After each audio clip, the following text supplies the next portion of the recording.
Welcome everybody, my name is Joe Carter and today I'm going to be demonstrating the basics of my game called Battles South Pacific. It's the third game in the series, the Battles series. The first game released was Battles Vietnam, and the second game released was Battles Medieval. All three games are solitaire, and Battles Medieval can also be played as with two players. The first two games titles are already available on Wargame Vault as print and play, and I plan on releasing Battles South Pacific on Wargame Vault as print and play very soon. So in this video I'm going to just explain the basics, and in the next video I will do a mission playthrough example.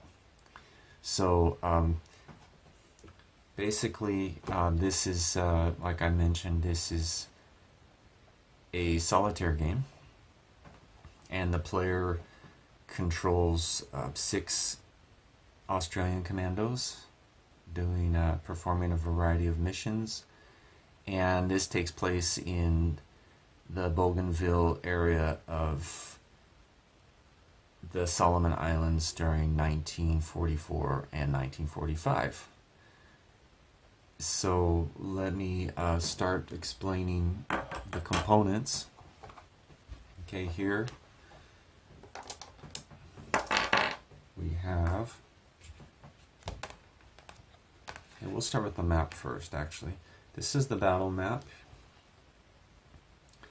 and it's small. It's 8 by 5, 8.5 by 11, or A4 size. This is actually A4, but you can print it out at 8.5 by 11 letter size. It's a very small table footprint, and there are 10 different maps. Each game title comes with 10 different maps, and this is map number 9. And each map has hexes which have a different type of terrain, which, for example, this is road terrain, this is water terrain, and then in this map example, this is a lake. Usually it's a river, more narrow, and then this is jungle terrain. Each type of terrain hex requires a certain amount of movement points, or MPs, per combat round, and each unit type has a certain amount of movement points available per combat round. So let me go ahead and move on to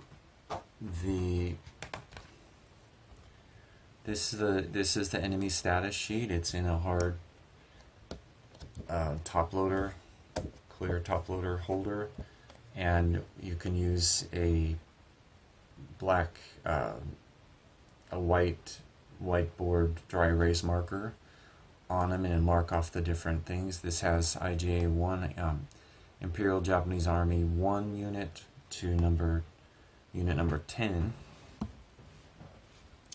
and it has the type of unit. We have bunker, FT is flamethrower, MG is machine gun, L tank is light tank, mortar, M tank is medium tank, sniper, and soldier. These are all the different types of units you might encounter during a mission. And then we have the skill, green, average, veteran, elite. And we have the soldier wounds, which is 3. And then 4th is incapacitated, which means they cannot move or attack anymore for the remainder of the mission. And KIA is killed in action. Here we have the light tank damage, 3. And then 4th damage hit is disabled, and 5th damage hit is killed in action. And the medium tank can sustain 4 hits, and then it's disabled on the 5th and 6th hit, and the 7th hit it is killed in action. Down here we have the minimum and maximum attack ranges of each unit type. This is daytime, and then 1 minimum, 6 maximum, for example, bunker. And then nighttime attack ranges, due to limited visibility, they are halved by half. Okay, now let's go to, this is Commando status sheet number 1. There are 2 of these sheets, and it's also in a clear hard holder that can use a dry erase marker. Here you can put the commando's name. That's optional. There's a table in the tables book that has a list of 100 different names you can randomly roll dice for. Okay, we have the skills, commando skills: blade, demolition, gunnery, gunslinger, medic, pickle barrel, sniper, stealth, and zippo. Now each one of these skills increases the deadliness or chance of hitting the enemy during combat. Not all of them, like for example stealth would be to help remain undetected, and then medic of course would be to help improve the chances of healing a wound, but that requires a first aid kit per attempt. So here we have the weapons: anti-tank rifle, dagger, FT is flamethrower, LMG is light machine gun, mortar, pistol, rifle, SMG is submachine gun, and sniper rifle. And these are IJA weapons, can be picked up in battle if a unit is killed in action. We also have flamethrower, machine gun, mortar, rifle, or sniper rifle. Here we have ammo for the weapon or weapons: rifle, MG, ATR, grenades up to 6 maximum, flamethrower, fuel if you want to call it that, and pistol ammo. We have smoke grenades, mortar rounds. We have explosives, which are used to blow up bridges, or they can also be used to attack disabled tanks or bunkers, IJA bunkers. And we have first aid kits, maximum 4, flares, maximum 4. And we have wounds, 1, 2, 3. 4th wound is incapacitated, which means they cannot move or attack. And KIA means they're killed in action. Okay, and down here we have minimum and maximum attack ranges per weapon type, like we did on the enemy status sheet. Okay, and I'm going to go over here and show you, this is the universal DRM calculator. The tables book has many different, many of the tables have a list of DRMs or die roll modifiers that need to be calculated. So if you start out, you're going to go minus and plus, and then the ending modifier is the modifier that is applied. So there's 16 plus or 16 minus. You're not going to probably go that high, but I added some extras just in case. This can be used with any of my game titles. It's optional. And then here we have movement tracker. This is maximum starting MPs or movement points per unit. For example, commando carrying an anti-tank rifle, commando carrying a flamethrower, or an IJA flamethrower starts out with 8 movement points per combat round. And remember, each terrain type requires a certain amount of MPs to enter. And as we note here, there's -2 MPs per wound or damage starting. So for example, if Commando 2 has 1 wound, he would start out with 10 MPs instead of 12. If he was carrying an anti-tank rifle, he would start out with 6 movement points instead of 8. And here we have an IJA tanks. They have 16. They can really move. So they're basically like a mobile bunker. And they're very dangerous. You've got to be very careful. Okay, here we have MPs per hex, movement points, cost. The cost for road is 2 per hex. Grass or village terrain is 4 per hex. We don't have those on this map. And farmland or jungle is 6 MPs per hex, and jungle hills are 8 MPs per hex. And this is just used to calculate. You can start out, like for example, tank has 16, and he moves, let's say 6, 12, 18. We can't move 18, so he can only move 2, 6, 12. So we would say 6, 12. Okay, and then you can calculate. Okay, he only has 1, 2, 3, 4 left, so he can't move anymore because these require 6 MPs to move into. So his move would be finished. Next, I'm going to show you the tables book. Okay, the tables book can be printed out and placed in a folder like this, a 3-ringed folder, or in my case, this is a mini ringed folder. And there are many tables. For example, this is the mission type. You're going to roll before each mission to see what type of mission you're assigned. And you basically roll through, you follow the tables through alphabetical and numerical order unless otherwise noted. So here we would have mission type, day and night mission, mission weather. That's only rolled, these are only rolled for once before each mission. But other tables you're going to roll many times. All of these are only rolled once. This is the mission setup, the battle map setup for depending on the mission type. And here is the randomized maps.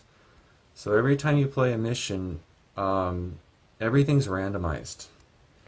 The mission type, the weather, the time, and the map number, and basically enemy unit numbers, how many. Okay, let me go back here. This is equip me in the commando team. You have what is called bonus points. Let me go back here and show you. This is the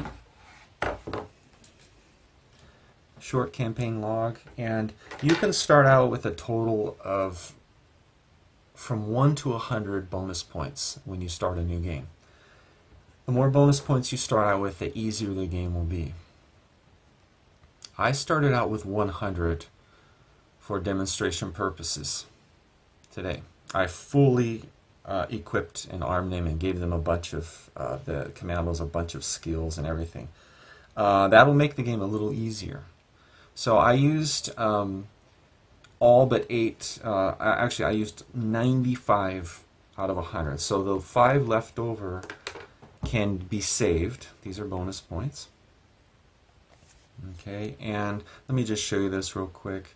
This is the battle 1, 2, 3, 4, 5. We have 2 lengths of campaigns. A short campaign is 5 battles, and a long campaign is 6 battles. 10 battles. So here we have the battle type, abbreviations, ADD, ammo dump, demolition. Actually, that's removed. This is an old log sheet, but A and B is ambush, BDL, bridge demolition, large. So you just check mark the mission type, battle type, and then you write in the map number, day or night. You check good, poor, bad weather, and here you mark off how many enemy kills you have, and then victory points for the battle, whether the mission was successful or not, you check mark, and then you add up the total victory points per mission. And every time you get an enemy kill, you earn bonus points, which can be used. You also earn victory points, but the bonus points can be used to equip your commandos for the next mission, or they can be used to improve their skills. That's the only way you can earn bonus points, is by killing enemy units. So let's see. So what I did here, this is an example of the next video, the mission. I had already set it up. I had already purchased everything. For example, Commando number 1 is my flamethrower specialist. And just a note, if Commando 1 is killed in action, the game ends. That's an official rule.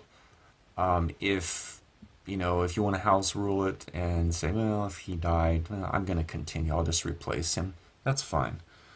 But I equipped him with a flamethrower, and I gave him 5 Zippo skill points, which improves his flamethrower skill.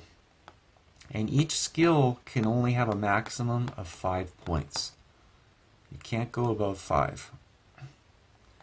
And then I armed him with 2 grenades. And when I purchased or equipped him with the flamethrower, it automatically comes with ammo, depending on the type of weapon you armed him with here. So for example, he automatically gets 6 flamethrower units of fuel, ammo if you want to call it that, to attack with. And then I gave him 2 grenades, 1 smoke grenade, and 1 flare. Okay, and then down here, Commando 2 is, I gave him 5 blade points. He's a knife specialist. He's our stealthy guy. I gave him 5 stealth skill points. I gave him a dagger and a pistol. We don't want him completely unarmed against a tank, because you can't use a dagger against a tank or a bunker. So I gave him a pistol. He automatically gets 6 pistol ammo units. I gave him 2 grenades, 1 smoke grenade, and 1 flare. So this is our stealthy guy. We're going to try to use him in the next video to sneak in and assassinate the officer undetected. Let's hope he succeeds. Okay, and then for example, number 3, we have he's got 5 gunnery skill points, and we gave him a submachine gun. And he has 6 submachine gun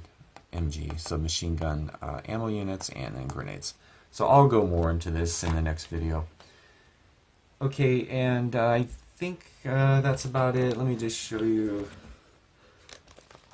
These are all the setup for units and map setup and everything, depending on the mission. It's only 1 time per mission. And then this is the combat. These are the combat tables. You're going to just go through, just read the notes. It's all self-instructive. It looks like a lot, but it's very easy to just pick up and start playing. You just have to read through everything a few times, and then you'll catch on right away. And then we have the tables, and then we have the modifiers, which you can use the DRM calculator. So it looks like a lot of modifiers, but you'll quickly remember in your head which modifiers are what. It's not too difficult. And we have the move CTM. There are a lot of abbreviations, but in the quick start guide, all of the abbreviations are explained. There are probably 12 different abbreviations. Not a whole lot, but... And then for the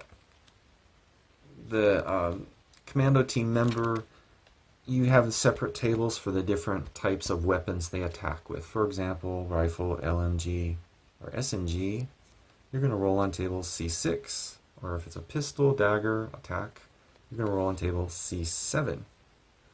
If it's a grenade, mortar, or flare, or flamethrower, or flare. Flare's not an attack, but I included it here. You're going to roll on table C8. And if you're going to use explosives against bunkers or disabled tanks, we have a separate table here. And then the demolition table. So you're just going to only use the tables that are relevant. It's very easy to follow. Everything's in order, in logical order. There's very, very little to memorize in my game designs. So if it's a down pilot mission, you're going to, of course, use this table C11, but if not, you're going to, of course, skip it. If it's a C12 for assassinate officer mission.